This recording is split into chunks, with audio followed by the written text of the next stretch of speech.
Your father says the time has come. His voice is tired but still the same. A winter sun through London glass, a daughter listening for her name. The maps are folded on the desk, the channel waits beyond the rain. Charlotte Coleman, sent to Spain.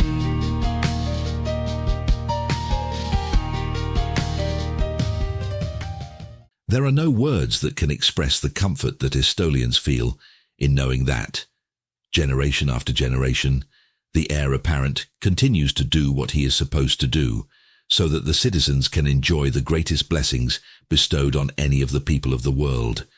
Not all Estolians understand the debt of gratitude they owe the first four, but most of them figure it out and shed any residual jealousy they might feel. Nobody gives more for the nation than do those born to rule. William Anthony Zakarian, Capitulo 70. Your father is dying, the physician intoned in a guttural voice. Charlotte looked up from where she was reading one of her father's books on birds, and she frowned. She did not even know that the physician had been summoned. I beg your pardon? She said. Grumbling in ill humor, the physician limped into the drawing room and crossed to the sideboard to pour himself a glass of port. She watched as he consumed the entire glass. Finally, he said, Your father summoned me. He is convinced he is dying. He is often convinced he is dying, she said. Has he finally caught a fatal illness? Ha! A sharp guffaw met that statement. After several moments of levity, the physician shook his head and said, If you were a man, you'd have made a remarkable physician. He crossed to sit in one of the seats so that they were eye to eye. You're right, of course. He is not going to die today or tomorrow or any time soon. However...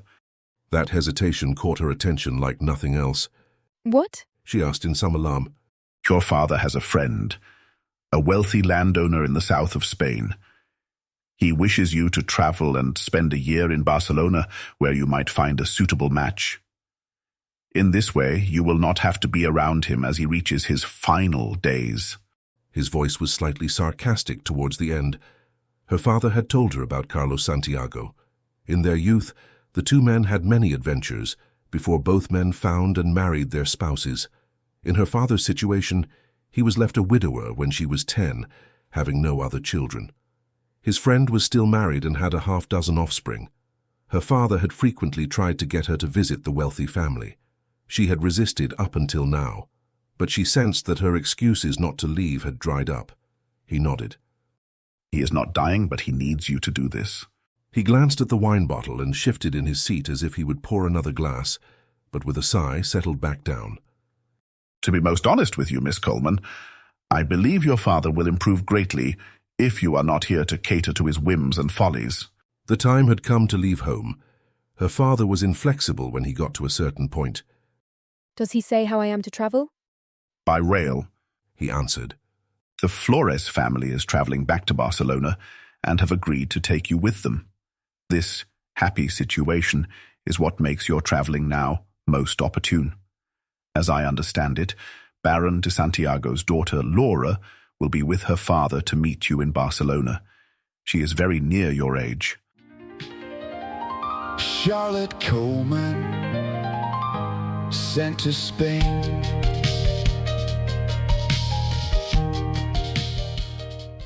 Charlotte liked the Flores family. Señor de Flores was, so she understood, the second son of Spanish nobility. They were very humble and did not flaunt family connections like many did. She had heard several of her father's servants speaking about the reason for the Flores family's return to Spain. His older brother, the one who held the title, had been gored by a bull, and so Señor de Flores was now the holder of the title. The journey, first across the English Channel and then by rail to Paris and from there to Barcelona, took several days. Señor de Flores had his own railway car for the entire journey, making it seem more like a journey in a peculiar house than travel in the public. 3 other private cars were joined up to the train at one point. It was not uncommon for the different wealthy families to have dinner parties to pass the time. For Charlotte it was a strange interlude. She yearned to return to the simplicity of her father's estate, yet she recognized two compelling reasons for undertaking this journey. The first was her father's dependence upon her, to the exclusion of other influences, and to some extent she knew she had encouraged that dependence. She had come to spend more time in isolation with him than out in society seeking an advantageous marriage.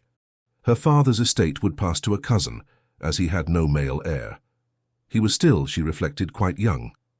Perhaps he might yet find consolation for his loneliness in Margaret Flanders, the magistrate's spinster daughter, who had long been in love with him. Charlotte resolved to write to Margaret and suggest that she call from time to time.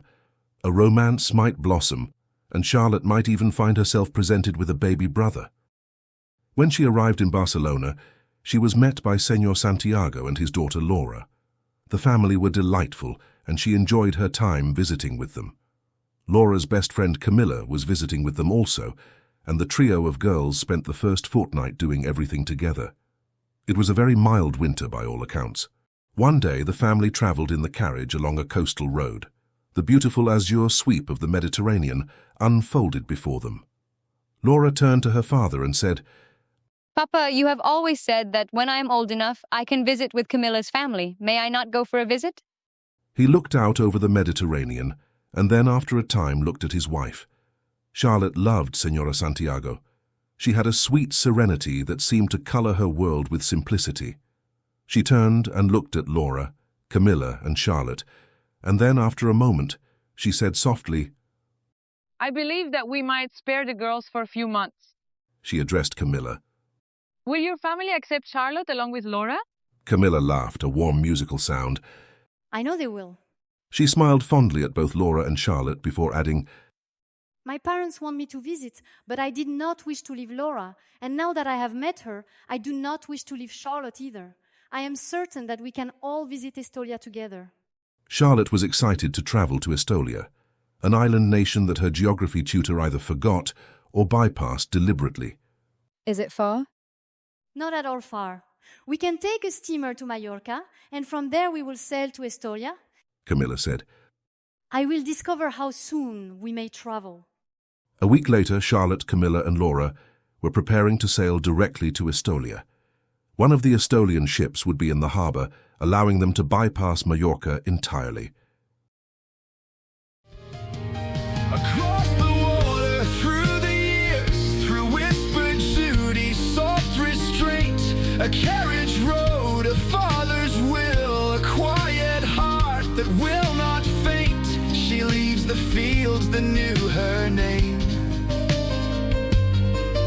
the birds, the house, the window pane. Charlotte Coleman, sent to Spain.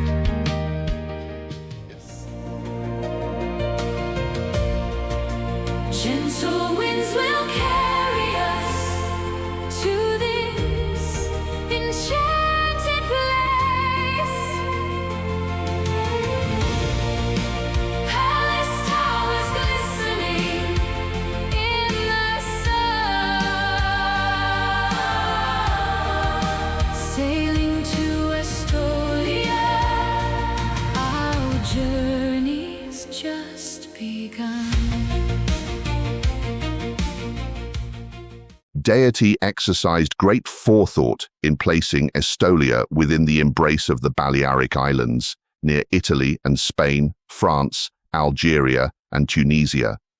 When one looks back across the centuries, it becomes clear that there was an elegant design in our placement in the Western Mediterranean, Centrath, as our ancestors called it. Deity inspired many from both the near and far reaches of Centrath to immigrate, so that the first 5 citizens, Estoliana, Zacharias, Sebastian, Mari, and Key, were but the first in a flood of new citizens, men and women of strong character, diligent hands, and varied gifts, such as any newborn civilization requires for its survival. Out of that influx, in the place Deity had so carefully positioned, came the substance from which our own culture was formed. Positioned in so favorable a locale, there were lands aplenty throughout the region to which many Estolians could settle, keeping the island's population measured while welcoming continued immigration. In time, this became the principal means by which the Strayaron discovered their Kales. The sea, like Deity, yielded an unending bounty, helping the sons of Zacharias to keep his promise, and indeed demonstrating that Deity has always kept hers. Lazarus Ezekiel Zacharian, Capitulo 88. Charlotte and Laura stood near the edge of the bustling Barcelona pier, the restless sea, and the raucous call of seagulls rising around them. A short distance away, Señor Santiago's servants laboured industriously, building what seemed an ever-growing mountain of trunks and valises for the three young women. Camilla approached, escorting an elderly couple toward them. The couple moved at Camilla's side with unhurried steadiness, their years evident but not burdensome. Their hair had long since surrendered its colour, yet their posture remained upright, their bearing assured, as though age had refined rather than diminished them. Percival's gaze was clear and attentive beneath silvered brows, and Marina's lined face held the quiet composure of someone long accustomed to being listened to. Camilla's hand rested warmly at her grandmother's elbow, her expression bright with unmistakable pride. I would be most pleased to introduce you to my grandparents Percival and Marina Zacharian. Grandmother, grandfather, these are my dear friends, Laura Santiago and Charlotte Coleman. It is indeed a pleasure to meet the two of you young ladies, he said, smiling at them. I understand the two of you, along with Camilla, will be visiting for a couple of months at least. He grinned, and then gestured towards the sailboat to their right. Come. The sailboat Amador awaits. Our trip should be short. The captain assures me that we will have a favorable wind all the way to Estolia if we leave right away. Within the hour, the sailboat was tacking out of the harbour. Charlotte stood on the deck watching Barcelona recede. After a short time, Camilla encouraged her to come into the lounge, as it would be boring until they sighted Estolia. In the lounge, Laura was chattering away in Spanish to the older couple, and Camilla looked up with a smile. You are well? She asked. I used to go sailing with my father, Charlotte said. I've also made the journey to Calais several times. I am glad. I have visited Estolia 4 times, and the last time I visited, I traveled via Mallorca. There was one passenger who did not travel at all well, and I felt most sorry for her. She was supposed to travel on from Mallorca on a much longer journey, but she could not do it. To this day, I do not know how she ever returned to the mainland. Perhaps she's still on Mallorca? Tell me about Estolia. Somehow I thought it was in Northern Europe. Charlotte loved listening to Camilla. She had a way of speaking that seemed to breathe life into whatever subject she broached. That is Estonia. A very different land from Estolia. I have studied Estonia because of the coincidence of our names. Camilla grinned as if admitting to study of any kind was slightly peculiar. I have learned that Estonia is largely forests and quagmires, with the only similarity being that they, like Estolia, have rocky beaches. It lies in the far northern reaches of Europe. I have heard there is a certain friendliness between our peoples because of the resemblance in our names. I have never heard of Estolia, Charlotte said. Though I have heard of Menorca and Mallorca, she added. My father calls it Majorca, but I prefer how it sounds when Laura speaks of it. Estolia is identified as pequeño on many maps, Camilla said. It is not considered worth colonizing, with no natural resources worth conquering it. It has 2 natural harbors, but otherwise there are treacherous submerged rocks surrounding the island that make it impossible to approach. And is it as small as the name suggests? Charlotte was fascinated. It was as though they were speaking of a land hidden in plain sight. Camilla shrugged, as if the relative size of Estolia were of little consequence. Her grandfather must have overheard, for he came to sit beside her and gave her a gentle embrace. He turned his attention to Charlotte and answered, Estolia is in size smaller than Mallorca, but larger than Menorca or Ibiza. To the residents of the other islands, it is considered the smallest of all, and of little interest. The ocean currents swiftly pull the unprepared beyond Estolia's shores. Charlotte enjoyed listening to the old man's voice and his measured way of speaking. He seemed like an instructor. Perhaps all Estolians possessed that same sing-song cadence. She found herself thinking of the tutor her father had engaged to instruct her, and of her governess. They were now happily married, the one to the other, and she missed them. Are there many people in Estolia? In population, it is a very small nation. There are villages throughout, but no large towns or cities. Only two major centers gather our people, the temple at Mount Estoliana and the palace at Mount Zacharias. Other than those two, most Estolians live a simple agrarian life. Palace? Charlotte was entranced. I did not realize there would be a palace. Is it a remnant from historical days? The look on the old man's face surprised her. She had expected his expression to remain one of gentle benevolence. Instead, he looked reverent, almost awed. If Estolia possessed the notoriety of places like Egypt, with her pyramids, or the gardens of Babylon, then the palace of Mount Zacharias would be counted among the 7 wonders. Were outsiders invited to behold that architectural feat, they would add the temple of Mount Estoliana to their list of natural wonders as well. We of Estolia know ourselves to be greatly blessed to possess such works of engineering and design. I'm greatly intrigued. Do you think... Charlotte broke off what she was going to say. It was not perhaps polite to express a wish to see such marvels when she would only be a guest to this foreign land. She caught the corner of her lip between her teeth at the look of inquiry on his face. What is it, my dear? Please do not feel shy to ask questions. She searched his amber eyes for sincerity and found it in abundance. A small smile curved her lips. I just wondered if it would be possible, during our stay in Estolia, to see the palace. Such structures fascinate me. She had always wished to understand how great buildings were conceived, how each level rested upon another, how unseen supports carried visible beauty. Had she been born a boy, she might have studied architecture in earnest. The thought passed through her with a quiet pang. Life did not grant such freedoms lightly to girls.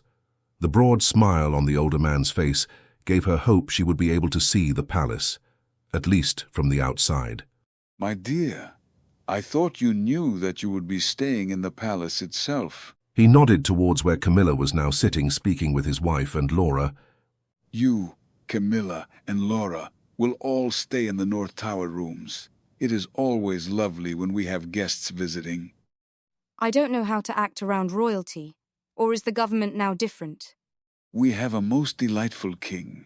For 30 years my older brother was the king, but he passed it on to his son. He must have seen something in her expression, because he reassured her. We are a very relaxed country. It is not unusual to see the king spending time with a cook or any other member of his staff. He is just a man. He takes his role in life seriously, but only to a point. You will like him. Upon the open sea we sail to Estolia, land of myth and tale. Winds guide us to her shores, where heart and history blend and soar. Sailing to Estolia to stitch the sky to distant shore. The waiting ends as morning nears, and opens wide the harbor door.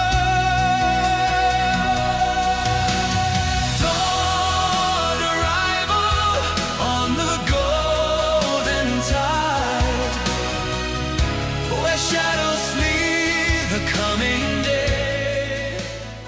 As one approaches the peak of Mount Estoliana, in that hour just preceding first light, where the darkness is near absolute, yet kind enough to offer the mere hint of what approaches, combined with the reflected glow of the sun's heavenly neighbor, one can still see enough to walk with sureness, climbing the steps carved by time, Deity, and the pious. In the coldest months, the silvery glow of one's breath shimmers in the competing illumination of a setting moon and the rising of the incipient sun, and the supplicant, guided by moonlight and the promise of day, makes the trek, pondering their connection to Deity, the symbolism of this climb, reflected heavily in the expectant morning yet to be born. To those who make this journey, the rewards are twofold and beyond description.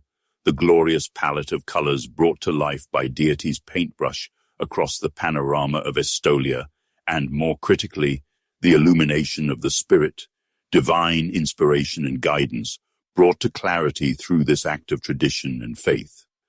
Key, inscription on the mossy rock. The three girls shared a bunk room below deck, 2 bunk beds against opposite walls. The elderly couple occupied the main stateroom, the crew, their own quarters beyond. Camilla mentioned they would arrive sometime around dawn. The creak of wood and the crack of wind in the sails kept Charlotte awake. She was glad at least to have a bunk bed to herself. She pulled on the simple white dress she'd set out the night before, ran her brush through her hair, and slipped out of the bunk room. In the outer lounge, a slightly lighter band of sky showed to one side. It was almost dawn.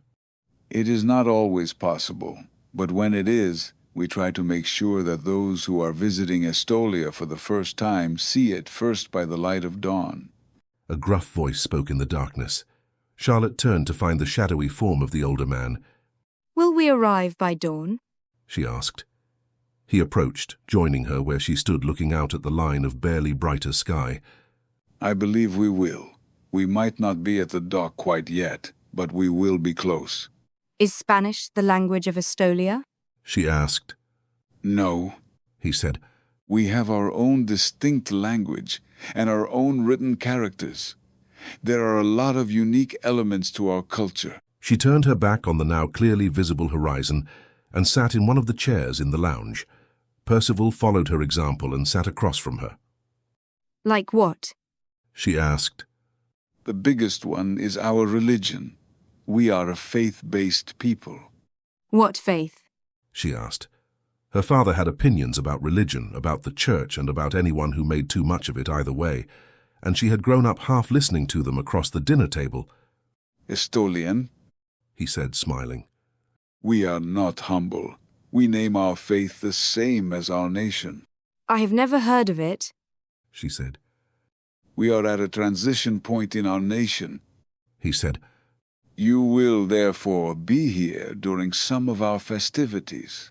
So, I will learn a little bit more about your faith? She asked. Yes, you will. Are many of the citizens members of your religion? All Estolians are believers. Those who find they cannot live the edicts of the faith tend to choose to live elsewhere. It will not be a problem that Laura and I are visiting, but are not members of your faith? Oh, no. Though I dare say the odds are in favor of your finding yourself drawn in. You are very welcome to visit, regardless of what connection you make or do not make with the Estolian faith. They were tacking into a large natural harbour when the sun crept over the horizon. The land was lush and golden in the early light.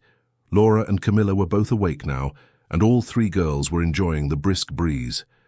Percival and his wife Marina were standing together on the deck.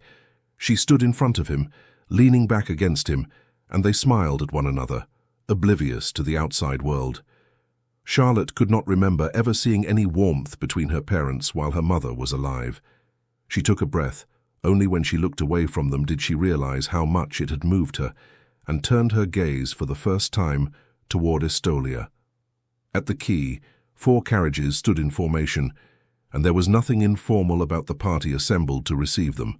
Camilla whispered in her ear, You will love my family, especially Reggie. Charlotte's cheeks grew warm. Camilla's intent to do some matchmaking could not have been more obvious. I thought you said I would like Reggie? Laura asked archly. Camilla laughed at that. Of course.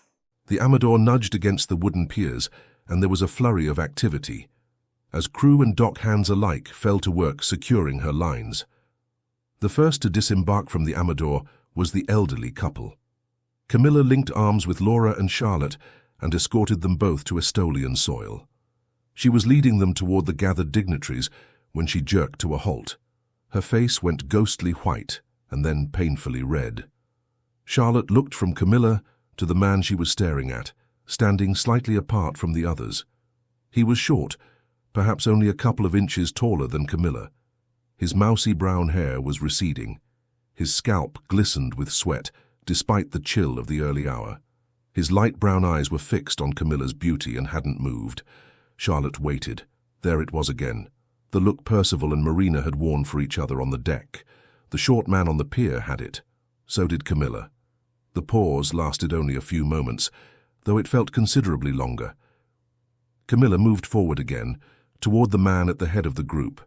She glanced back once at the short man standing to the side, then looked away, as though she had to make herself do it.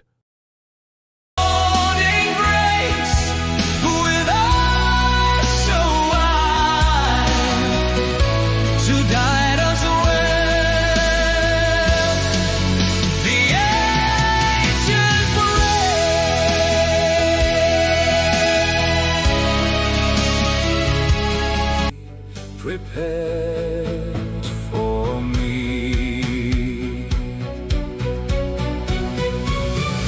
When she sailed to my lovely land, she couldn't know or be convinced that our island wrapped in rocks and sand was the gift she'd get from meeting the prince.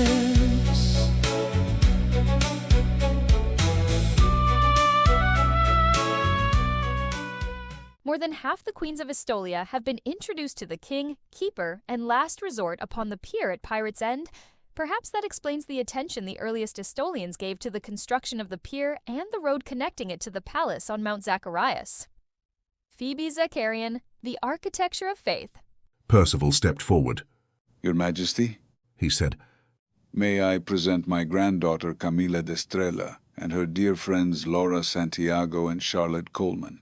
He turned to the young women. Young ladies, His Majesty Montavious Geronimo Zacharian, Duke, Sovereign, and King of Estolia. The king first hugged Laura, before pulling Charlotte into his arms for a hug.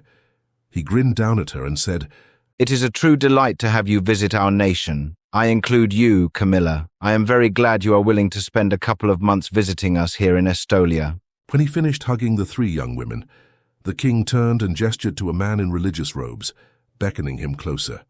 Young ladies, this is Lazarus Ricardan Zacharian, the keeper of the soul of Estolia, my last resort and first consul. Ricard, this is Charlotte Coleman, Laura Santiago, and of course Camilla d'Estrella. Once he greeted them, he beckoned forward two young men who looked very much alike. Young ladies, the keeper said, allow me to present Beauregard Excalibur Zacharian, the heir apparent. He gestured to the young man with almost black hair and grey eyes, then turned with unmistakable warmth to the other. And my son, Antonio Cordero Zacharian, who will in his time take my place, the true pride of my heart. He then faced the two young men. Reggie, Antonio, this is Laura Santiago, Charlotte Coleman, and Camilla d'Estrella. She tried not to stare at the man whose name was as peculiar as his looks were divine. Beauregard? When he approached and invited her to ride to the palace with him, Charlotte felt a familiar wash of heat flaring across her face. She nodded, and within minutes she sat across from him in the back of a carriage pulled by two white horses. Once the driver pulled away from the line of carriages, Charlotte relaxed and looked across at the man opposite her. He was watching her with an odd expression. What should I call you? She asked. He smiled broadly. Call me Reggie. Do you shorten your name? I used to be called Lottie. I hated that. No, you are definitely not a Lottie. He studied her for a moment. Tell me what brings you to Estolia. She explained her father's hypochondria, her hopes for his romantic future, and her father's hopes that she would find an advantageous alliance. Is that your goal, to find a husband? She shrugged and looked away. There are few options for young women in my position in life. Matrimony is one of the few choices available. She turned back to face him. But I did not inherit much in the way of looks from my parents. She was no prize visually. Her hair was the colour of weak tea, her eyes a tawny yellow like a cat's. A servant applying for work at her father's estate had seen those eyes and fled, calling her the spawn of the devil. She was tall and angular, her chin too strong and square. Her governess, before marrying her tutor, had suggested she was beautiful in her own way. He looked her over from face to frame and back to her eyes. You appear quite attractive to me, he said with a shrug. We are having a special ceremony in 4 days, and a celebration ball will follow. Will you do me the honour of partnering me to the ball? Heat rose in her cheeks again. She nodded. If you would like. What is the ceremony about? I'm turning 30 in 5 days. The head of our faith, the keeper, decides when the time is right to hand over the role of last resort to the next generation. He informed me this morning that the ceremony would take place the night before my birthday. And your cousin will become the last resort? She asked. Yes. His expression grew distant. My brother drowned when he was 19. Our line of succession places my uncle's firstborn next in line. It will, in many ways, be a bittersweet moment for my mother and father. They will be very happy for me and for my cousin, but it will be hard for them to know that Samuel is not here with us. What does last resort mean? She asked. It is critical that someone be available should the heir apparent. He tapped his chest. Prove unable to assume the throne. We hold a ceremony to make him officially my heir until I have a son of my own. His smile spread. It is mostly a formality. I do not expect he will have much to do. Are you already married? She asked him. He shook his head, his eyes fixed on hers. No, Charlotte, I'm not yet married. Not yet? You have someone in mind, though? Yes, I do, he said. Spiraling from her heart, her aura shines, bronze and gold and red radiating light. Triple spiral of color, pure designs my Kaylee brought to my wondering sight. Her tawny eyes held a wildness I could read. The strength within her jaw was plain. Reggie stared at the woman whom Deity had prepared to keep his soul. By the light of her aura, she was more than he had dared to imagine. The tawny wildness of her eyes promised a passionate bedmate, and he could already picture her with their son growing within her, the flush of pregnancy making her even more radiant. He gave thanks for Deity's guidance. The strength of her jaw spoke of strong character. Alongside his own above-average height, their children would be tall as well. She was everything he would have asked for in a lifelong partner. His thoughts winged forward to the night, a few days hence. He looked forward with more anticipation than he had expected to, placing his soul securely within her keeping. It occurred to him that the only way to win her was to ask her outright to consider joining her life with his. If he tried to push her unwillingly into the relationship, he would not find success. He would seek advice from the current, former, and future keepers. Whatever they counseled, he would follow. He looked at the shimmering bronze, gold, and red of her aura radiating in a spiral from her heart. She was right for him, and he was right for her. He had but to convince her of his sincerity, and she would be his. When she sailed to my lovely land, she couldn't know or be convinced that our island wrapped in rocks and sand was the gift she'd get from meeting the prince.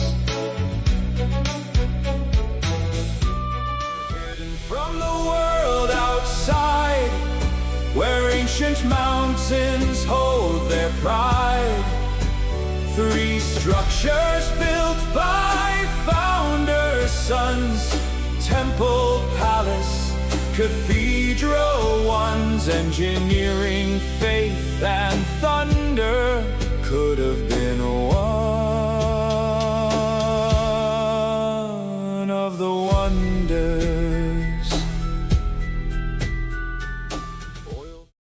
The great curiosity of Estolia, to the modern woman, is how readily the women of the nation settle into the traditional roles and accept their place in the hierarchy of genders. To anyone outside the nation looking in, Estolia seems to be at one with the nations that suppress the rights of women and stifle their role in society. Reality, of course, is much different from the perception of outsiders. Viola Zakarian, Inscrito. The tower suite was grand. Every detail was of exceptional quality, the likes of which Charlotte had never before experienced. All three girls were energized by this new environment, Camilla more than the others. Charlotte, your room is up these stairs, she said, indicating the spiral staircase. Laura and I will be in these 2 other rooms. She pointed to the 2 doors on either side of the ornate staircase. Charlotte climbed the staircase, but when she saw how grand the upper room was, she stepped back out onto the landing. Camilla, this is much too grand for me. You or Laura should take this room. Your relatives didn't even expect me to be part of the party until a fortnight ago. Camilla grinned up at her. No, my dear Charlotte, the upper room is perfectly suited to you. You simply must accept it. With a flounce of her skirts, she left the sitting room and closed the door on both Charlotte and the conversation. Charlotte stood alone on the landing. What Camilla wanted, she got. Would she get the balding man? Most likely. Temple, palace, cathedral, one's engineering, faith and thunder could have been one of the wonders. Charlotte felt the heat of a blush on her cheeks, a warmth nearly as potent as Reggie's arm beneath her gloves. Generaldo, the short man who had caught Camilla's eye at the pier, had been introduced only that evening when the 3 men arrived at their suite, yet he already walked with quiet purpose at Camilla's side, and Laura glowed under the attention Antonio slanted her way. As the 3 couples moved through the labyrinthine passageways, Charlotte marveled at the extraordinary structure. The tower suite alone, especially the spacious room Camilla had insisted she take, had already struck her as exquisite, and the halls they passed through only deepened the impression. Mosaic tiles of brown, black, gold and cream caught the light, while paintings, elegant furnishings of the finest craftsmanship, and rich fabrics spoke of understated opulence and undeniable elegance. Having studied the 7 wonders, it seemed inexplicable that this palace was not listed prominently among them. Charlotte had visited London, Paris and Barcelona, but nothing she had ever experienced was comparable.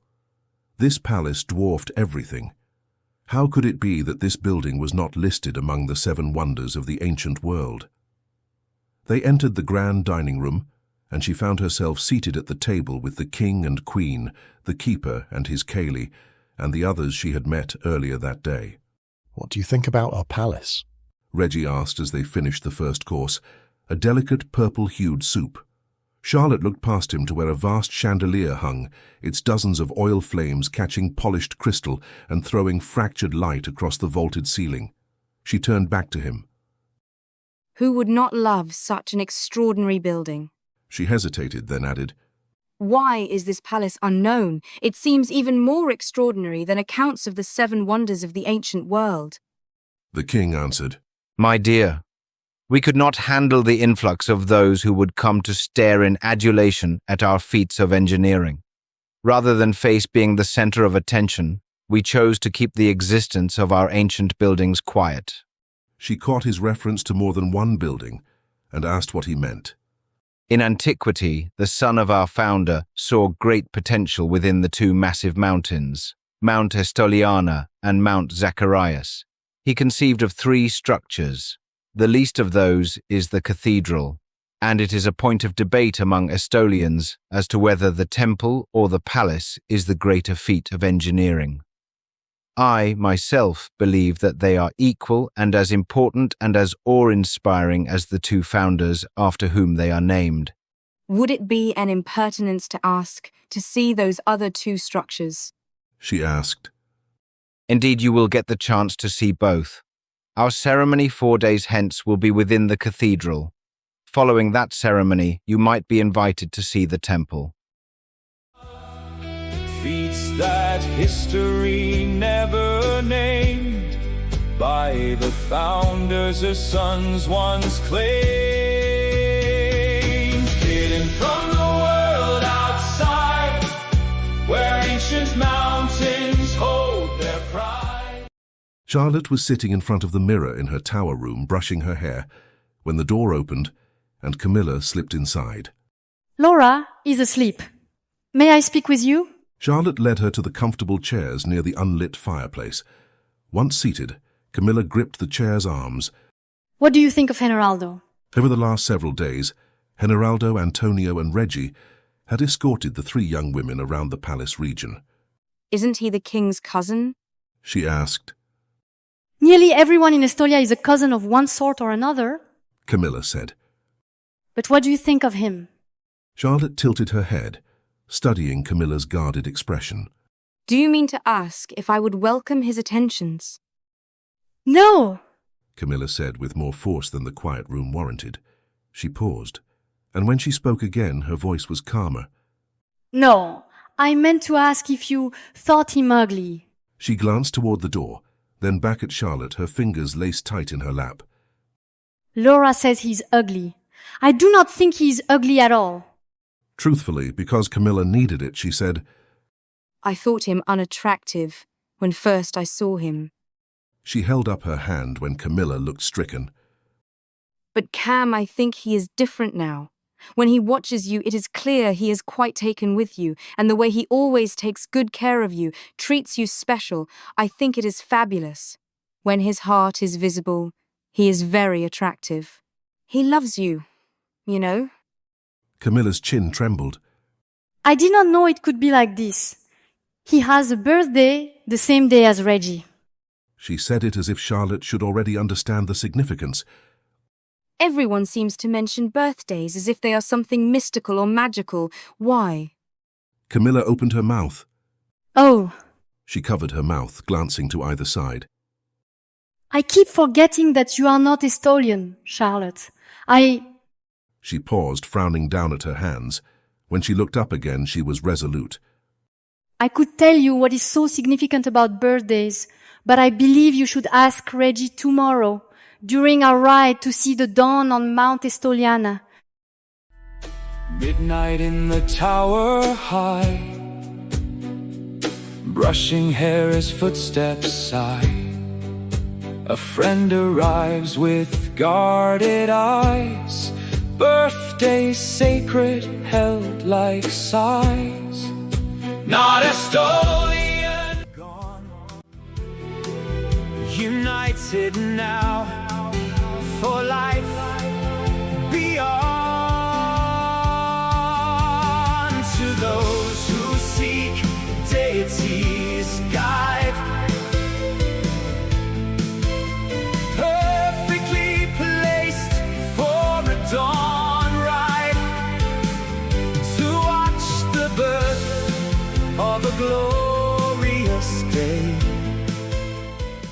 Key and his extraordinary Kaylee, Mari, have always been two of our most revered forebears. The way Zakarian, Amador, and Sebastian wrote of him was always rich with his wisdom, his expression, his nuanced perception in interpreting Deity's wishes. And yet he never spoke. Neither before coming to Estolia nor in his years there did he elaborate on the source of his disability, whether from ignorance or reticence no one knew. The eloquence of soul he possessed, his gift of being heard and understood, was unparalleled. Sometimes Murray was asked to interpret. She could do so with a glance or even the soft touch of her fingertips to his. Though he could not speak, every account of his actions and impact on those early days describes an eloquent, expressive man with much to say and the means to say it. I am mindful, in particular, of Key's thoughts about the dawn. Countless Estolians have since made that climb, following footsteps worn into stone by devotion and time. The path has become the tradition, and the tradition has become the faith. Nothing can quite replace the feeling of completion that the heir apparent and the last resort will encounter on this most eventful of journeys. Xavier Archimedes Zakarian, Capitulo 86. The ride to the top of Mount Estoliana was strangely fulfilling. Charlotte rode side-saddle on the dainty dapple-grey mare available to her during her stay in Estolia. Camilla and Generaldo accompanied them, as did Laura and Antonio. When they reached the summit, the three couples chose 3 widely spaced locations so each couple could speak quietly. I got the sense from Percival that there is something special about the dawn, she said. Indeed, Reggie told her. One of our keepers said that, when possible, it is important to try to have the first view of our land by any outsider to be during the dawn. He paused, his expression taking on a faraway look, and continued. For as with the dawn of a new day, refreshing and replenishing, so also is the dawn of a part of the life of every soul that visits Estolia. Many there are who glimpse our land by dawn, who never leave, having obtained paradise. Care should always be taken to give the gift of an Estolian dawn to those who visit, that they might leave enriched, their life experiences enhanced by that touch of the greatest spirit of all. but it was dawn when I arrived. She pointed out. So why this morning ride? The colours were extraordinary. He stepped closer, turning her toward the rising sun, and his arms came around her from behind. She let herself lean back into his warmth, into the crisp coolness of the morning air, and they stood silent as the dawn went through its paces.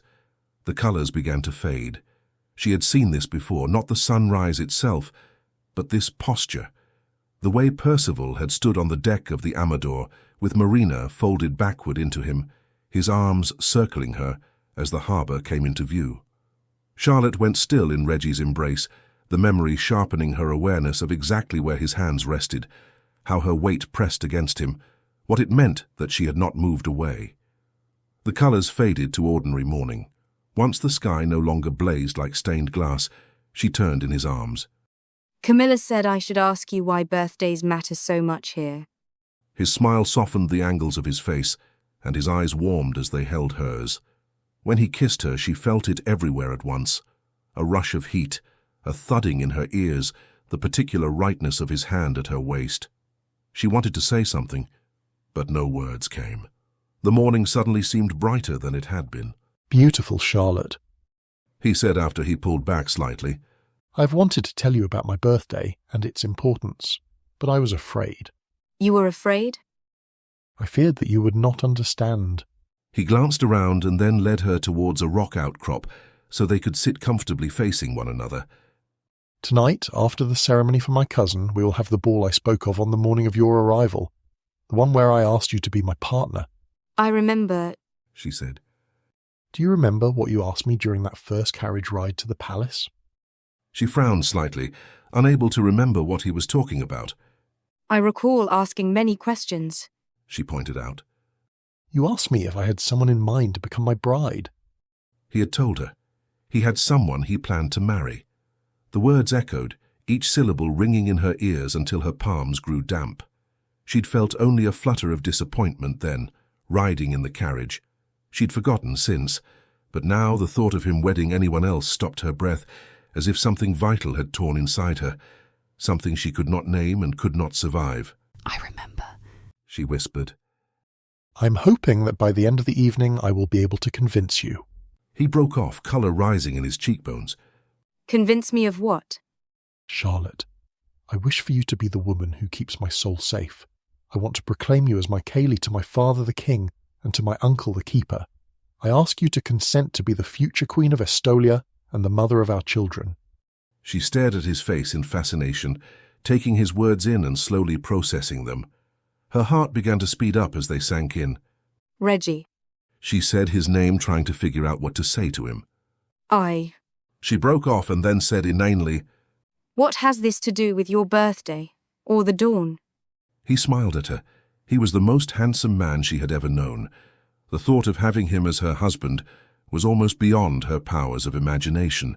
Her heart was hammering in her chest, reminiscent of the feel of the train on the tracks as it sped towards Barcelona. Charlotte, I wish to declare before Deity, my father and my uncle, that my soul is in your keeping, my future in your arms. It is traditional that the heir apparent find the woman to keep his soul safe, and on his 30th birthday he has a profound and irrevocable exchange with her. I wish to make that exchange with you. What do I have that you could possibly want? He had many things she could easily covet, but she did not possess anything that he did not already have in abundance. You have your purity, Charlotte, and the ability to give me a son. That brought a riot of colour to her face. Reggie, you're talking in riddles. Please just tell me plainly what you're trying to say. He stood and pulled her to her feet. He drew her close to him. His lips settled gently over hers and he kissed her. The heat between them escalated. When he pulled back, they were both breathing heavily. Charlotte, tonight, with your consent, I will gift unto you my soul as fair exchange for being the man to whom you gift your purity. We will then spend 7 days in isolation together. At the end of those 7 days, we will seek and obtain the sanction of Deity for our union. Then, having our relationship ratified by Deity, my uncle will declare us married for all time, and everything there is after time itself ceases to matter. Having fulfilled the most critical requirement that I was born knowing I had a duty to fulfill, I will then be affirmed as the heir apparent to become King of Estolia, and you, Charlotte, will be declared a princess. You will become Queen of Estolia 7 days after our son is born. You will also conceive our son tonight, when we pledge to each other to be together for eternity. He pulled her close to him, and she could feel the lean, hard strength of his hips against her own. Everything he said seemed to whirl round and round her head. She could not believe what he was saying. She thought of Laura's dark-haired, vivacious beauty, or Camilla's spun gold locks. Why me? She asked, even as she wanted to scream yes as loud as she could. Because, my dear, when I met you, I recognized that you were my true soulmate, the one woman capable of keeping my soul. My uncle told me that I would meet my destiny when I met the Amador.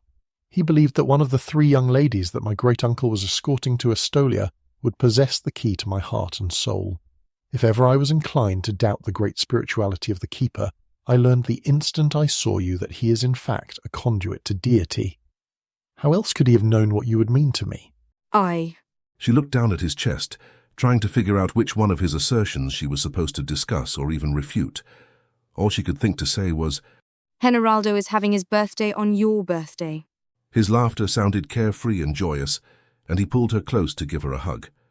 Whispering in her ear, he said, You know what I want, beautiful Charlotte. Please decide if you wish to accept me. If you cannot accept me, tell me so before we are alone together this night. I promise to honor your decision. Without waiting to hear what she had to say, he grabbed her hand and led her back over to where Zephyr, her beautiful mare, stood ready. Soon they were both mounted and crossing over to join the other 2 couples. Are you ready to return? Reggie asked them. Yes, cousin, Generaldo said, radiating satisfaction. Antonio and Laura, however, wore expressions that suggested their conversation had yielded nothing so rewarding. I offer what was mine, and mine alone. My soul for yours, my future in your hands. From coast to coast, oh my glorious lands. Grand, effortlessly, my friend got her man. She gets him now, as soon as she can. He says We're perfect, destined by fate, but because he's young, I'm made to wait. Will time erode? Is there something magical about the age of 30? Or did that become the age of marriage for men because that was how old Zacharias was when Deity chose him to be the one to found Estolia? The resulting symmetry in our royal succession, however, has always felt both logical and divinely inspired. No one leader remains longer than the time it takes for their son to produce an heir. This ensures that each regent yields his authority while still vigorous, able to enjoy retirement from the affairs of state that can at times weigh heavily upon the royal brow. Personally, I believe Deity chose 30 because that is how old Zacharias was, not the other way around. Yet the symmetry of our succession feels as ancient and inevitable as if the pattern had been fixed before the world was formed in the void of space. Lazarus Ezekiel Zakarian, Capitulo 88. That night, the 3 girls dressed in gowns prepared by the royal clothier. They were all the same basic cut, off the shoulder, with short sleeves. Laura's was gold with a zigzag vertical series of slender purple and green stripes. Camilla's was purple with green and gold, and Charlotte's was green with purple and gold. The silk was heavier than Charlotte expected, lined with something that whispered against her stockings when she walked. She had never worn a gown so deliberately ornate, so unmistakably intended for a state occasion. Camilla moved to the mirror and adjusted a curl, humming something tuneless and bright, her cheeks still flushed from the morning. Laura sat on the edge of her bed, already dressed, her fingers plucking at the gold zigzags as though she wished to unravel them. As they prepared to leave their tower suite, Laura stopped the other two girls, chin jutting stubbornly, looking disturbed and mutinous. What is it, Laura? Camilla asked. It is not fair. She wailed, brows bunching, forehead wrinkling, lips puckered in a grimace. What isn't? Charlotte asked her. Laura's voice cracked, her eyes bright, shimmering. You both found someone, but I did not. Why? Her voice came out shrill and unhappy. Are you sure you have not found someone? Camilla asked gently. She glanced at Charlotte, then turned fully toward Laura. Laura blushed scarlet and looked away. Antonio tells me that I should return in a year. A year! I do not wish to wait. Camilla caught Laura's hands and drew her toward the cushioned chairs by the fireplace. Charlotte followed, unsure how to ease her friend's distress. You wish, Antonio? Camilla asked. Yes! Laura wailed. I want him. I want him now. Do you understand Antonio's position here in Estolia? Camilla asked her. Laura shook her head. I do not understand anything that happens here. It is a strange land. If you had to choose the man with the most power here in Estolia, would you choose the king or Ricardon? Laura opened her mouth to respond, but then paused, her brow wrinkling as she thought about it. I would think the king, but I am not so sure. Camilla's expression reminded Charlotte of her governess when a lesson came back correctly, or her tutor when she grasped some difficult concept. The true power in Estolia is always in the hands of the keeper, she said, the words carrying the cadence of something memorized long ago. She knelt before Laura and took her hands, pressing them firmly. Antonio has asked you to return in a year. He is only a year younger than the future king. However, Laura, you must understand, no man in Estolia who wishes to accept the blessings of Deity marries before he turns 30. Do you wish to have only Antonio, an unhappy man deprived of his heritage, his role, his position? Or do you wish to have everything Antonio is destined to be? Is he worth the wait? Laura looked ready to argue, then deflated. Will he still be interested in me in a year? Charlotte answered. If he is not, then he is not worth your time. After a moment, Laura's chin came up. I believe I should return to Barcelona. Camilla nodded. I think that is a good choice, my friend. But please, promise to visit in a year. Laura managed a wan smile. Yes, I will. Camilla stood and drew Laura into her arms, holding her tightly before stepping back.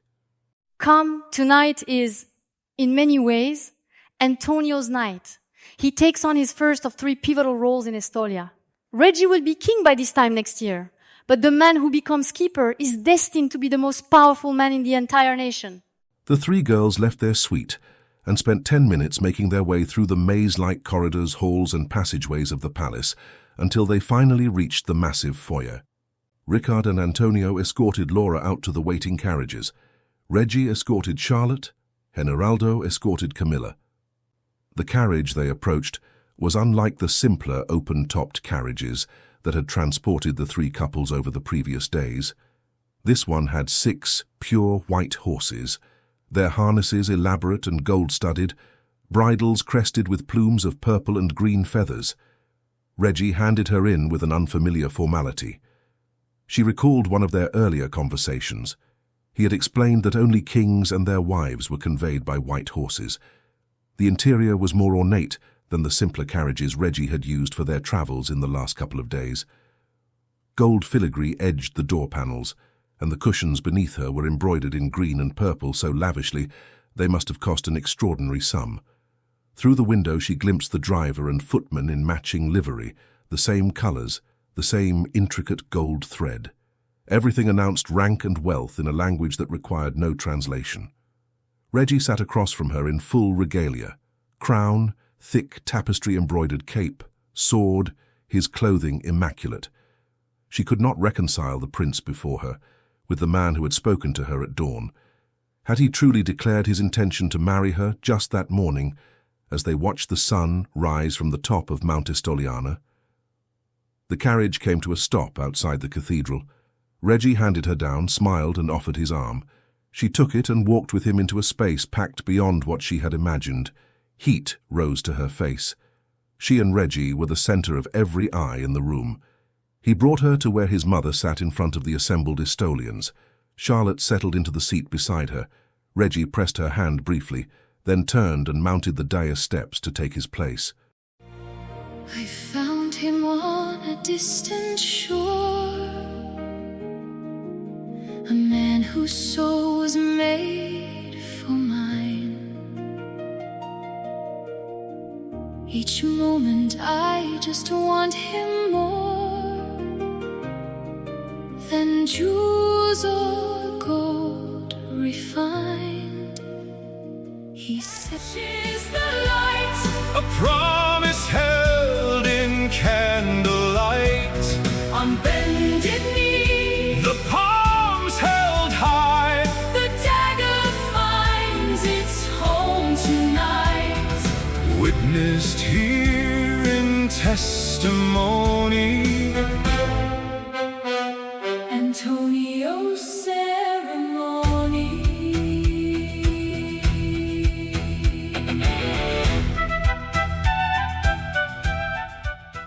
The Strayaran have suffered many of the same losses felt by the citizens of Estolia. Setting aside the extraordinary ruptures experienced during the times of Apollyon and Kavanor, there have been many quieter tragedies endured across the Capitulos, Caetheros and Ulysses, Antonio and Theobaldo, Maximilian and Xavier. While no less devastating than any loss felt by ordinary citizens, theirs remain uniquely poignant under the weight of the scrutiny paid to our most visible leaders. Nicodemus Luciano Zac Arian, Capitulo 89. The ceremony held Charlotte's full attention. Reggie joined his father and his uncle Ricardorn on the dais. Ricard wore his religious robes, his black sash pristine and uncreased, clearly brand new. The braided gold, purple, and green rope tied around his middle was intricately detailed, weighted by heavy gold endcaps. He stood at the forefront of the dais, waiting while the last of the audience trickled in. Camilla entered the cathedral on Generaldo's arm and took her seat in the front row. A delicate flute, oboe, and panpipe medley played as Antonio entered the cathedral with Laura on his arm. Charlotte had half expected the girl who had stormed from their suite, voice cracking and fingers plucking at her gown, but instead Laura moved with the poise of someone who had never wailed. I want him now. At all. Antonio left her beside Charlotte and continued alone to the dais. The words they spoke were all in the language of Estolia, so Charlotte could not follow them. One did not have to know the language to feel the emotion and power of the ceremony. The king and Reggie approached Ricard. Antonio joined his father, and Reggie knelt on the large embroidered pillows. Antonio and Ricard placed their hands on his head and gave him a blessing. When they finished, Reggie rose. Ricard drew a heavy dagger from inside his sash and held it with deliberate care, speaking first to Reggie, then to Antonio. When Ricard finished speaking, Reggie stepped forward, hands held together, palms up. Ricard placed the dagger on his palms and stood still, while the king unpinned the black sash from Ricard's robes, bowing his head as he handed it back before stepping away. Then it was Antonio's turn to be the center of attention. Ricard pinned the sash over Antonio's slightly less ornate robes. When he was done, he spent several minutes fussing over the exact placement of the sash until it was perfect. Then Reggie stepped forward. He spoke to each man in turn. His father, his uncle, his cousin. His voice low and measured, their words solemn and heartfelt. When he finished, he dropped to one knee and proffered the dagger on his spread palms. Antonio gripped Reggie's shoulder briefly before taking the dagger. He held it aloft, showing it to the assembled citizens, then slid it home in the black sash. Reggie bowed to his father, his uncle, and his cousin, then left the dais and came to where Charlotte sat. He smiled down at her and took her hand to kiss it before the assembled citizens.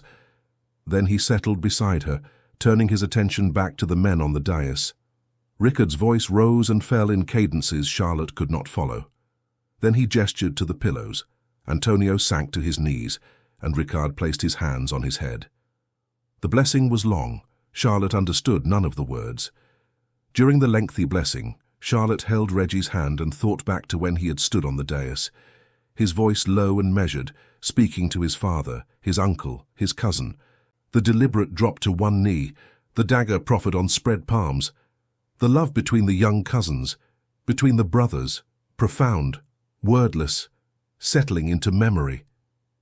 And she thought, too, of the dagger she had seen Antonio lift. The blade curved in a serpentine fashion, undulating like a snake from jeweled hilt to point, its surface decorated with intricate designs. The hilt adorned with jewels that caught the light as he held it aloft. Finally, Rickard finished the blessing, and Antonio climbed back to his feet. Charlotte watched him stand straighter, his shoulders set, his chin lifted. Something determined had settled in his expression. The music started up again, and Reggie escorted her out of the building.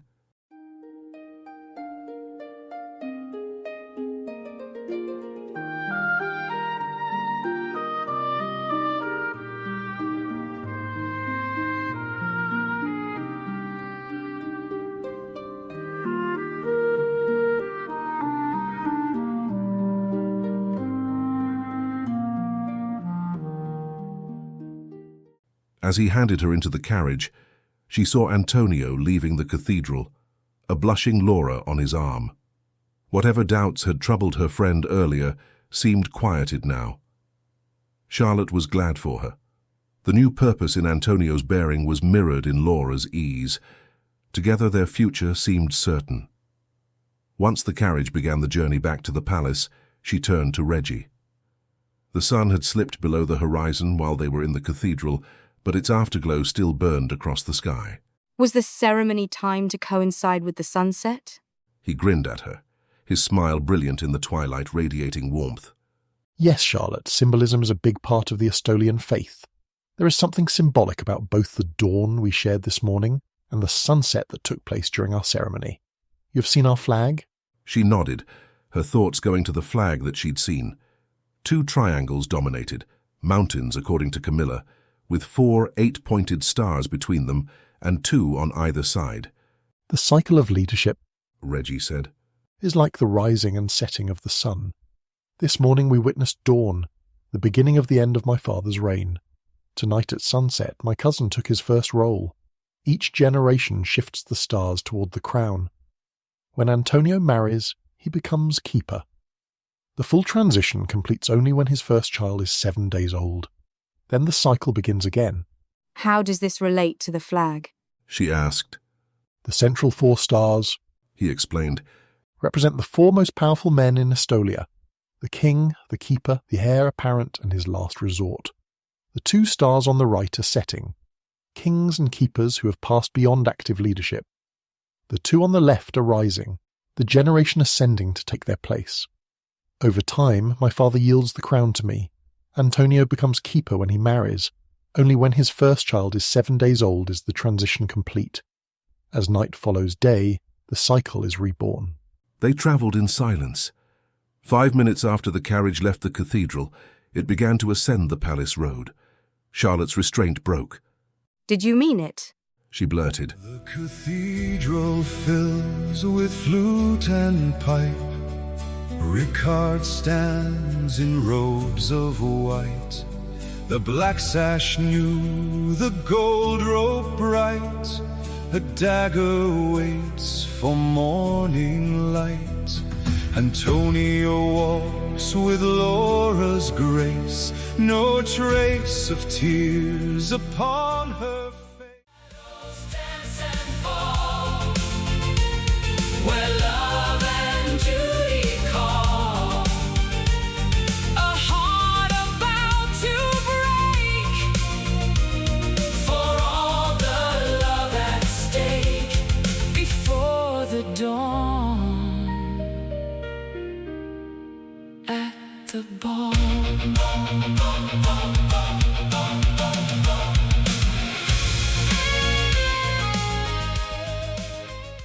The Estolian tradition of accepting, even seeking out, foreign brides for both future king and keeper has brought about an interesting dynamic within the royal family. The influx of individuals from diverse locales always created the necessity for the royal family to be bilingual, at the very least. While keeping a man's soul leads to much greater fluency in the language, it also creates the opportunity for misunderstandings, as well as cultural chasms to chisel away at the universal happiness that one comes to expect from an Estolian marriage. In fact, looking back over the ensayos of former queens, I'm amazed at the ways that such pathways of difficulty have always been circumvented. One can focus on the hand of Deity as the force behind each event that should have created strife, but didn't. Meredith Zakarian and Scredo. He did not respond immediately. For several heartbeats, all she could hear was the clop, clop, clop of the horses pulling the carriage. Finally, Reggie said, his voice solemn in the gathering dark. Yes, Charlotte, I meant what I told you this morning on Mount Estoliana. Tonight, you will have the opportunity to turn me down if you cannot face the thought of keeping my soul safe, bearing our children, and being the Queen of Estolia. Her heart started to race as she considered the implications. Before she could say anything, even if she knew what to say, the carriage pulled to a halt in front of the steps leading up to the entrance to the palace. They climbed the palace steps, her hand lightly on Reggie's arm. The warmth of his arm under her fingertips brought her memory back to that morning at the top of Mount Estoliana, to the feel of his lips on hers, his body pressed against her body, and the sensation of wanting that swirled through her. Reggie led her to the palace entrance, where the king and queen already stood with the keeper and his ceilidh. Beside them, Antonio wore his black sash with the bearing of a man who had spent his life preparing for exactly this moment. Laura stood at his side. Her earlier unhappiness had melted away. She looked radiant now. The two looked like they belonged together. Charlotte hesitated, but his warm hand at her back guided her forward. She was not a guest any longer. His palm stayed against her spine as citizens approached, as they bowed to them, as they spoke to her with the deference they were offering his mother. The realization struck only when the flow began to slacken. He is presenting me as his queen. She kept smiling, kept nodding, but she moved closer to him, holding his arm tightly, drawing strength from his solidity. When the flow of arrivals finally ceased, the queen turned to her son and invited him to dance. Charlotte was partnered by the king, and the swirl of music carried her into the night.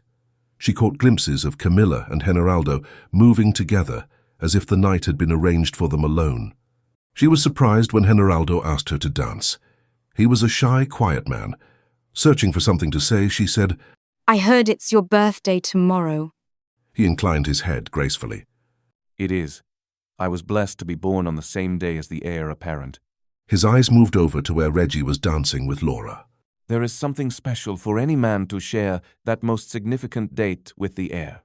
You and Camilla make a wonderful couple, she said. He smiled, his expression transforming into one of the most pleasant she had seen. I believe that there is no other woman who walks upon earth who could complete me as Camilla does. They spoke softly until the dance was over. She was looking forward to being back in Reggie's arms, but was disappointed when Antonio claimed the next dance. Antonio said to her, Good evening, Charlotte. You look most enchanting tonight. He was a somber, serious sort. If she did not know he was younger than Reggie, she would have decided that he was older. Congratulations on becoming Reggie's last resort, she said, matching his elevated tone uncertainly. Not knowing what else to say, she looked past his shoulder to where Laura danced with Reggie. I heard you have asked Laura to return in a year. He nodded. Like Charlotte seeking Reggie a moment before, his gaze crossed the room and settled on Laura. No searching, no hesitation. He spoke without looking back. It is not typical for any man to recognize his ceilidh so far in advance of his birthday.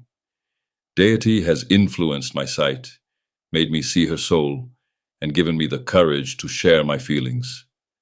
I know that she has never been asked to do anything more difficult, I hope that she will wait until I am able to give my soul into her keeping. She needs to know that you will never go back on your promise, and that she has your promise. Charlotte was firm. Laura's fear that he wouldn't want her in a year was the one thing he could, perhaps, eliminate. I hear your advice, Charlotte. I promise to give her the reassurances she will need prior to allowing her to leave Estolia. I believe that our kingdom will benefit from your gentle soul. Before she could respond, the music ended.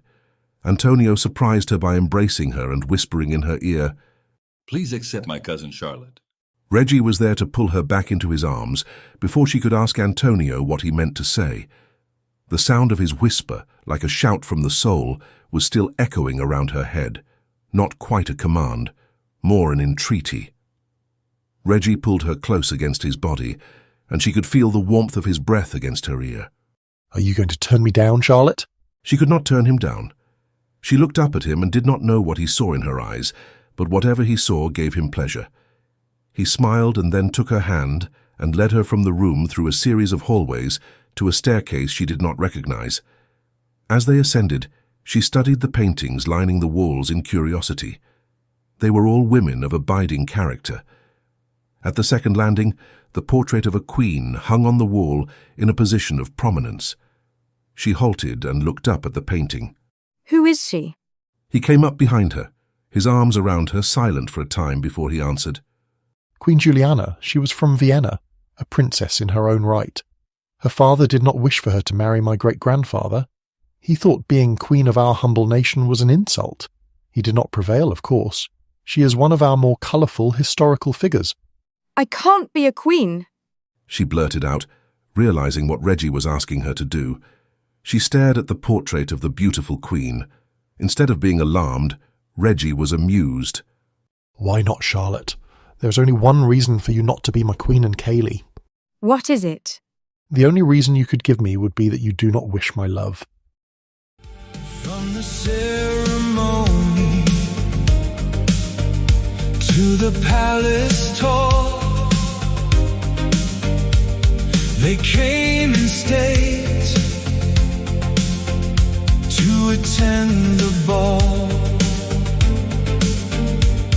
A warm hand guides through halls of gold. Her world before her fled. Two souls entwined in a moment it changed. Two futures aligned by the exchange.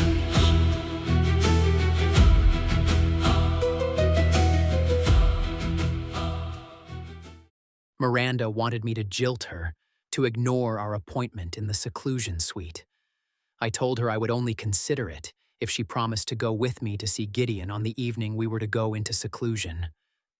The reason she wanted to cancel our marriage came out within minutes of sitting down in the seclusion suite.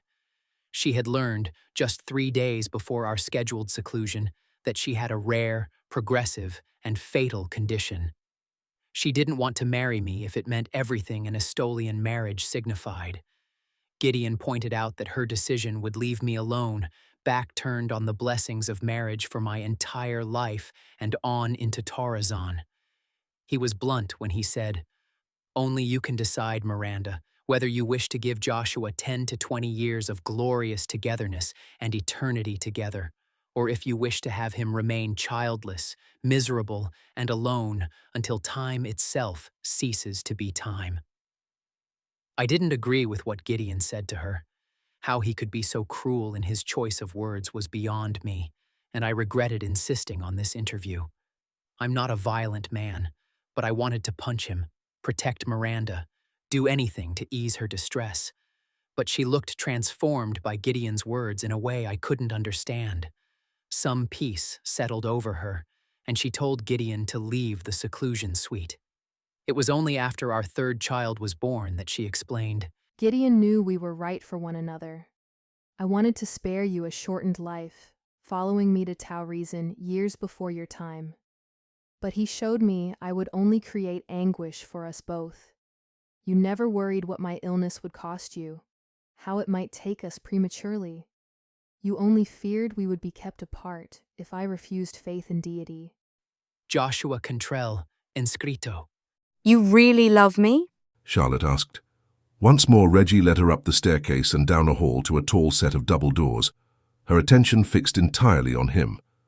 Once inside the room, he stood before her, his hands on her bare shoulders, caressing her skin. Charlotte, from the moment I first saw you, I knew you were my everything, my all, my reason for breathing, my love. I cannot force you to be mine. I can only be king if you consent to be my queen. I don't wish to ever be apart from you, Reggie, she added. In that case, he said, smiling at her, you will never have to be. He bent forward and kissed her shoulder. When she looked up, he caught her mouth with his own, and they both lost track of time. She felt the whisper-soft bedding against her skin. He was guiding her onto his bed, and her lessons in propriety surged within her. She touched his shoulder, intending to push him away from her, but instead she caressed him, irresolute. I don't. Should we, Reggie? She bit her lip against the sounds his touch evoked, her governess's voice rising to inhibit what her body wanted. You have said you will be mine. His voice was deep, husky. He lay on his side beside her, his palm warm against her hip, the heat of him starkly contrasting with the coolness of her skin. He stroked her slowly, though his breathing had gone shallow. He leaned forward, kissed her gently, and pulled back. If we continue, it is only with the promise that we will be wed in 7 days. Charlotte, I wish to place my soul within your keeping, that our days upon this earth may be one. In Estolia, this is how it is done. But only if you are willing. Echoing through her mind, louder than before, were the strictures her governess had drilled into her. Never be alone with a man. Never let him see her knees or ankles. All that passed between a husband and wife at night must wait for the wedding. Nothing in her upbringing had prepared her to be here, alone, naked with him. Yet Reggie was telling her that in Estolia, marriage came after spending time alone with a man, not before. If she told him no, he would not force her. His cousin's plea echoed in her mind, but it was Reggie himself who held her now. His patience, his restraint, his certainty that the choice was hers alone. She looked into his light grey eyes and found her answer waiting. She reached out to touch his face and smiled. I have been yours, Reggie, from the moment I first saw you. I wish to remain yours for all time. That was what he was waiting for, it seemed, as he drew her against him, his kisses growing more urgent. The press of his body against hers stirred something unfamiliar, a need rising to meet his touch.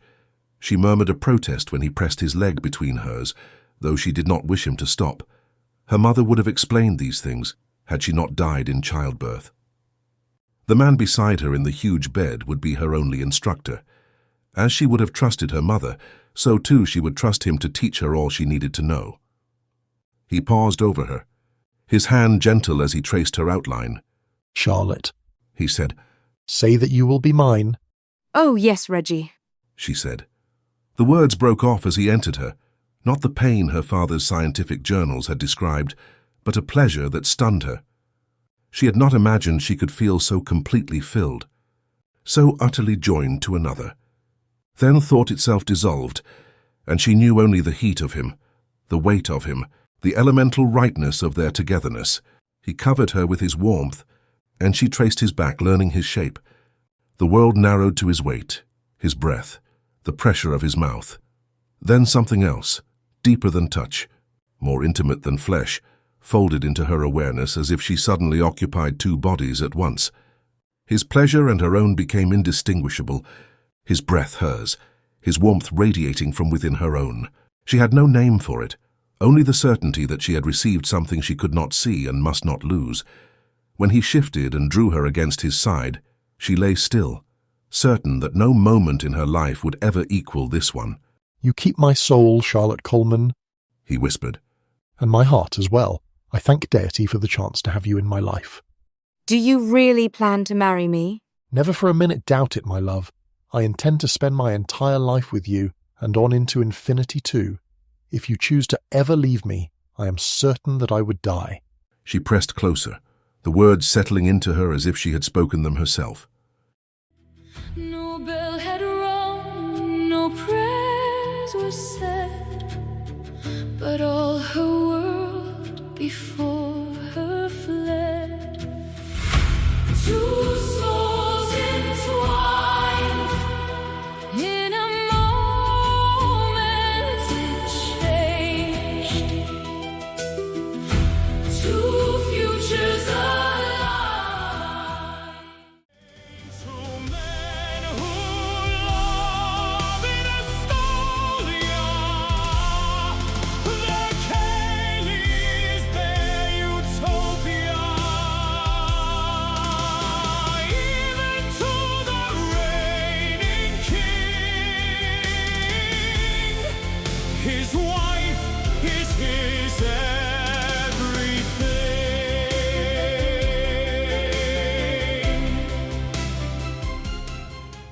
The science of personal hygiene, medicine, engineering, and equine husbandry, among many other things in Estolia, were far in advance of the rest of the world.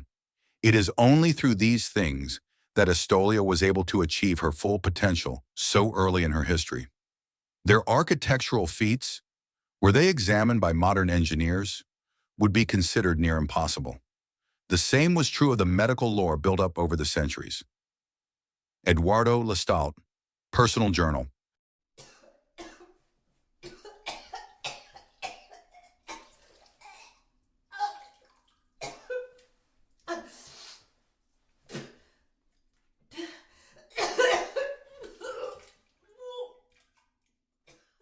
She barely made it to the toilet chamber before her stomach revolted again. When nothing remained, Charlotte sank to her knees before the commode, forehead pressed against her arm on the seat, one hand spread across the hard swell of her belly. Pregnancy was difficult, but not like this. Her mother had died giving birth along with her infant brother. The baby within her seemed to stretch from ribcage to bladder, as cantankerous as the dairy goats that supplied the royal kitchen. He punished her whenever she ate something he disliked, which appeared to be everything. She tried to summon a grim smile. Perhaps he had hooves, like the kid goats born last spring, 8 sharp digits dancing on her spine. "Charlotte!" Reggie's voice came from behind her, strained with fear. She wiped her mouth with the back of her hand and looked up at him.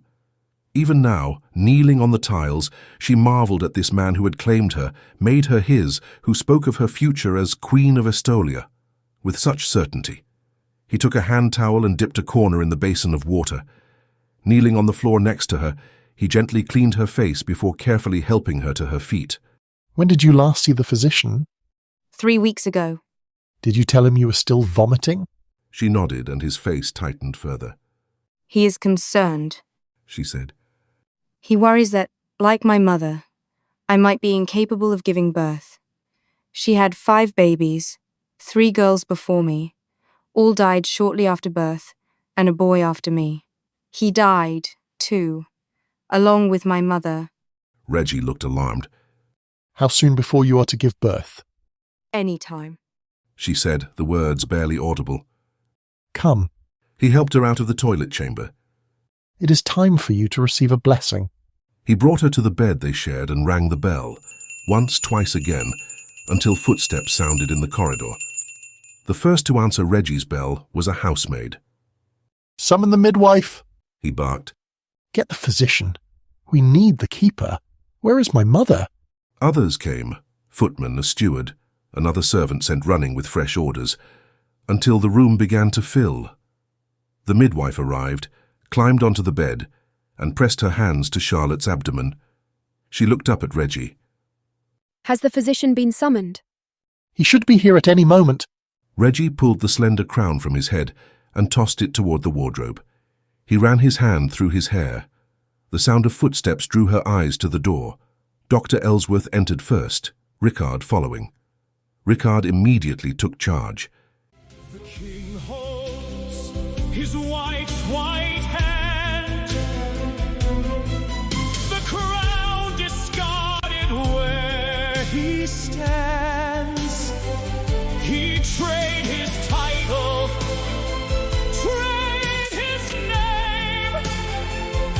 keep her safe and ease her I must give the princess a blessing. He stood at the bedside and placed his hands upon her head. Charlotte Coleman Zakarian, you have struggled for nearly 8.5 months to bring the next heir to the throne of Estolia into this world. Your troubles, trials, and travails have their purpose in the history and well-being of this nation. You will successfully bring 2 boys into this world, both boys to serve the nation, and the faith with their own strength of character. You will be faced with a most harrowing journey as you fight for your life and the lives of your 2 beautiful sons. I say unto you now that you will make it through the trying times that you face. Have faith in both Deity and in yourself. You will live, love, and prosper all the days of your long, eventful life. Deity will bring you solace for the daughters you will not have. You will bring much grace, happiness, and beauty to all Estolia through your unique nature and your influence on this land. Her concentration on the blessing faltered as pain seized her abdomen, sharp and dragging. A cry left her lips. Ricard finished quickly.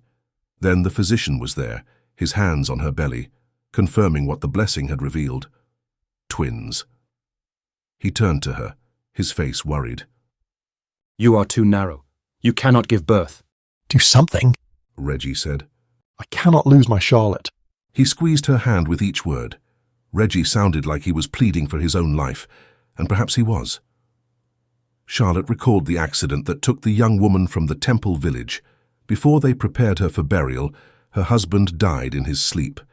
Nobody in the temple or the palace seemed surprised. The physician looked from her to Reggie to Ricard. I have heard of a technique. It is risky, but it seems the only choice we have. He nodded to himself.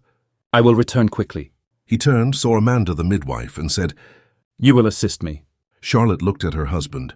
His jaw was clenched, his brow drawn tight, his breath coming too fast. Peace flooded through her. Has Deity not promised us this will succeed? She turned to Ricard, seeking his confirmation. The keeper's expression showed none of Reggie's panic, only peace. Deity has promised success, he said. Besides, my son is destined to be keeper, thus the doctor must succeed. He smiled. While I have no doubts about his ability to keep Estolia, I believe he would make a lousy king. Reggie's eyes met hers and he leaned to kiss her. I believe no regent of this land will ever have a more sure source of strength than I have with you. I love you, Beauregard, she said, smiling at the name she once thought peculiar. Charlotte, you are my everything. Tears ran down his face. He pressed his damp cheek to hers. I cannot live without you, my love, he whispered. The doctor returned. We will have to put the princess into a deep sleep, he told Reggie. When she is asleep, we will remove the twins surgically.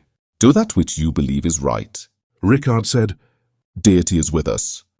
His Kaylee labors for the birth. She struggles through the pain, wonders what it's all worth when her efforts are in vain. That matters hangs on what comes to light.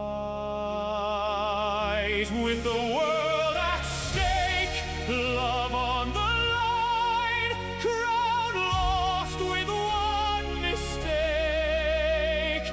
Part of the grand design, the risks we take and rewards we find.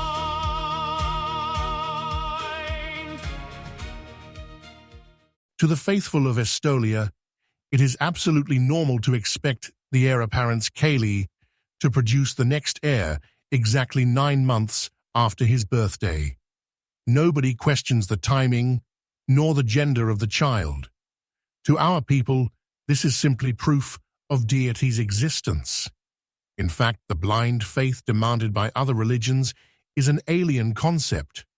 To witness individuals whose gods routinely break their promises, yet who remain staunch believers, is entirely foreign.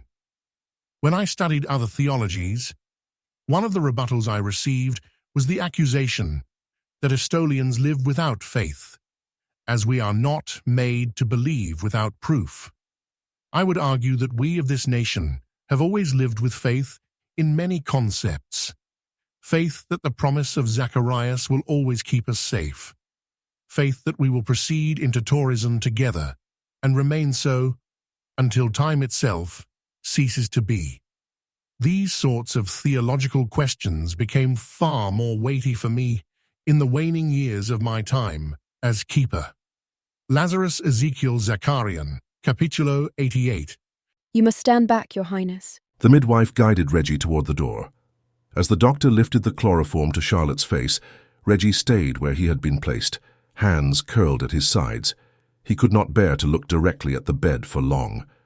Mostly, he saw the doctor's square shoulders, bent in concentration as he worked alone. He trusted the doctor to get it right. No other man on the island could do what this man was doing. Come quickly, the doctor said to the midwife. She reached the bed and lifted the first bloody infant, then the second. She placed them side by side in the bassinet prepared for one child. Once the doctor finished closing Charlotte's abdomen, Ricard asked with a tone of humor in his voice, "Which babe was firstborn?" Reggie had watched only his wife. The memory of the moment came back in fragments. The doctor calling for the midwife, the sudden rush of movement, the two bloody infants lifted into waiting arms. There had been too many hands, too much blood. No one had thought to mark the order. Ricard stepped forward and touched the nearest baby. "This will be the child designated firstborn." He tied a strip of lace to one small wrist and turned to Reggie. "Do you know what Charlotte would wish to name him?" Charlotte and I have discussed the names of all of our future children, as well as the name for our first son and the future king, Reggie said. He cleared his throat before saying, Maximiliano Sebastian, 86th King of Estolia. "And your second son?" Xavier Archimedes, the future keeper of the soul of Estolia. He was glad they had discussed names. Reggie forced himself to look at Charlotte's abdomen, still visible, the raw surgical wound bound with thick black sutures. A large area was stained brownish yellow. Along the stitches, the color was closer to saffron. He closed his eyes and prayed to Deity that she would survive. As he finished, the keeper's warm hand settled on his shoulder. He felt the power Ricard wielded, and peace settled over him. Deity was with them, now and always. "She will see her grandchildren born, all of them," Ricard told him. "I say this not as your uncle, but as keeper. Your wife will live a happy, healthy life, and you both will see every grandchild born. 6 grandchildren. You will cherish your love as the precious commodity it is." Tears streaked down Reggie's face. He believed his uncle, knew with the sure sense of Deity that Ricard spoke truth, that he would have a full and wondrous life with his wife. But the image of her flesh parting under the blade, the fear, the absence of the warm sense of shared souls while she lay unconscious, all of it overwhelmed him. He wept openly. To find suns to rise where others only dream. One will wear the crown, one will keep the soul. Camilla and Generaldo slipped into the room just after the doctor finished cleaning Charlotte, and the midwife settled her under the covers. Reggie looked up. He and Camilla had been married the same day. She crossed to where he stood and took him into her arms. The warmth and peace that flowed through him was not the same as Charlotte's touch, but it soothed him. She pulled back, smiling through tears. I just knew I needed to come and see you and Charlotte. She looked from Charlotte to the 2 babies in Amanda's and Ricard's arms and grinned. Twins. Charlotte will love it. Reggie nodded. She would love to have twins. He remembered her speaking of it, how she wanted twins, how she would lavish love on them. It would have to be enough.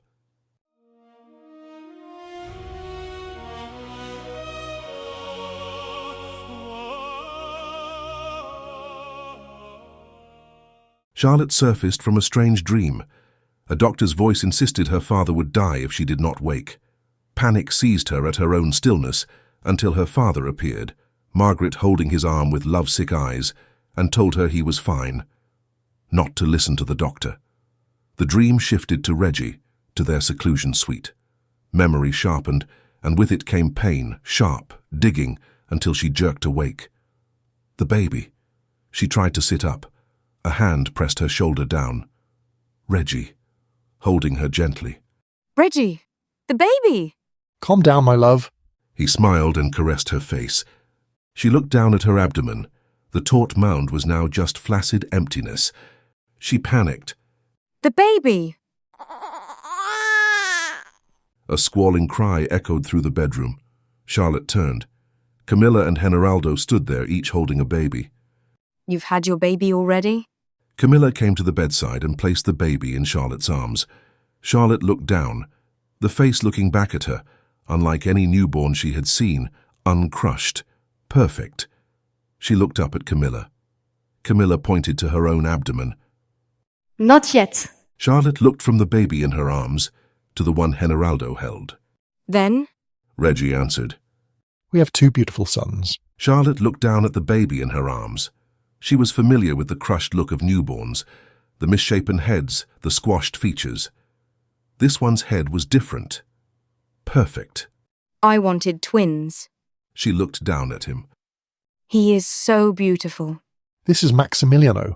Nobody kept track of which was born first, so Ricard decided this one was first. Generaldo crossed the room and placed the other baby in Reggie's arms. Charlotte stared at the 2 of them. The babies were identical. This one is Xavier, Reggie said softly. They're beautiful, she whispered. Then she grimaced, pain flaring in her abdomen, sharp and insistent. She tried to ignore it, focusing instead on her 2 perfect baby boys. The door opened. The doctor entered. Are my babies okay? She needed him to say they were perfect. They're perfectly healthy, the doctor said.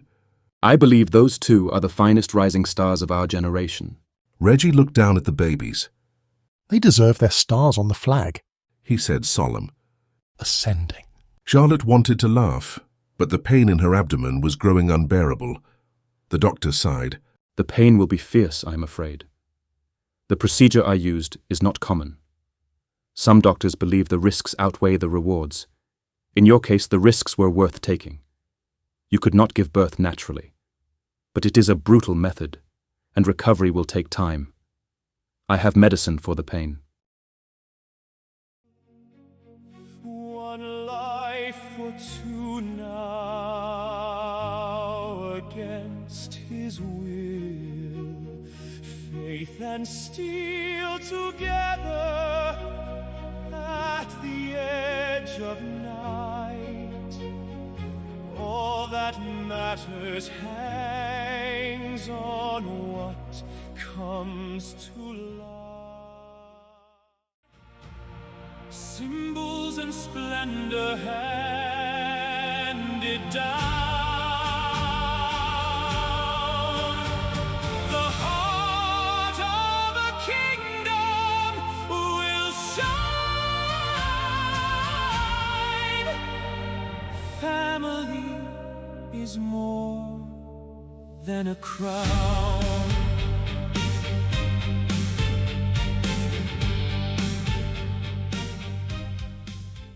Often I've pondered the social structure of Estolia. We are led by a monarchy as well as a theocracy, with both king and keeper. Of a necessity, these positions of power come with their accompanying symbols. For the keeper, there is the sash of last resort, if he wishes to wear it beyond the effective time frame, and his ecclesiastical robes. For the king, there are 2 major symbols of power. The first are the horses reserved for kings, past, present, and future, and their cailes, both for riding and to pull their carriages. They are always white, a recessive trait. The only other status symbol that the kings exhibit are the crowns they wear. In extremity, the keeper is the ultimate leader, but in practice, both men work together to lead Estolia. Isaiah Monterey Zakarian, Capitulo 88. 6 days later, Charlotte still had pain from the surgery, but it lessened each day. Both boys were model infants, and 2 young women helped her with everything. The Queen had become a marvelous source of advice, practical, steady, a presence Charlotte was only now learning to rely upon. The doctor visited again, examined her abdomen, pressing gently to ensure nothing hurt overmuch, then smiled in satisfaction. I would like for you to keep from bathing a little longer, aside from the sponge baths you've been enjoying. You must heal before allowing your incisions to get wet. Will she be able to take part in the coronation? Reggie asked. The doctor nodded. Each generation's ceremony is unique. Some last hours, others barely 10 minutes. I would suggest, indeed I have suggested, that they keep this one brief. But the true stars of that show should not be forced to miss it. Reggie smiled at Charlotte. I'm not sure what Ricard has planned, but I certainly do not need much for the ceremony. I would wait if it was allowed, but my father looks forward to retiring, to spending more time with my mother. Charlotte returned his smile. It is the most important day in the life of every monarch, the day you become king. Antonio will run the nation, Reggie said with a shrug. I am just a figurehead. She shook her head.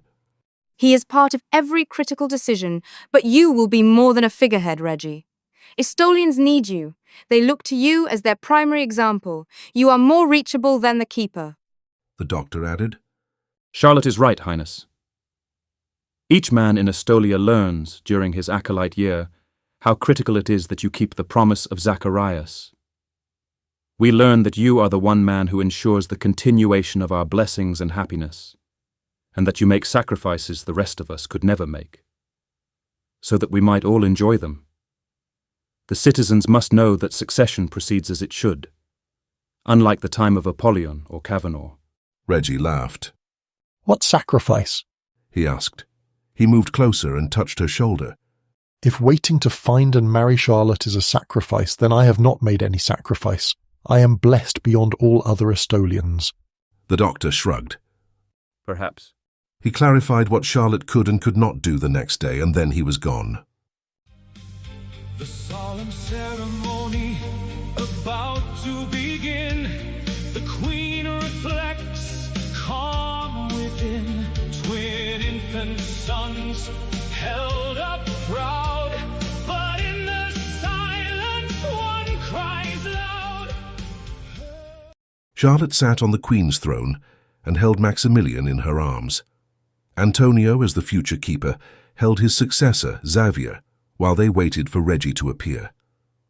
Ricard and his brother, the king, had been closeted with Reggie most of the morning. Each glimpse she caught of him showed shining happiness on his face. Maximilian started to fuss just as the crowd in the cathedral fell silent, so his demanding cry for attention was heard by every Estolian present.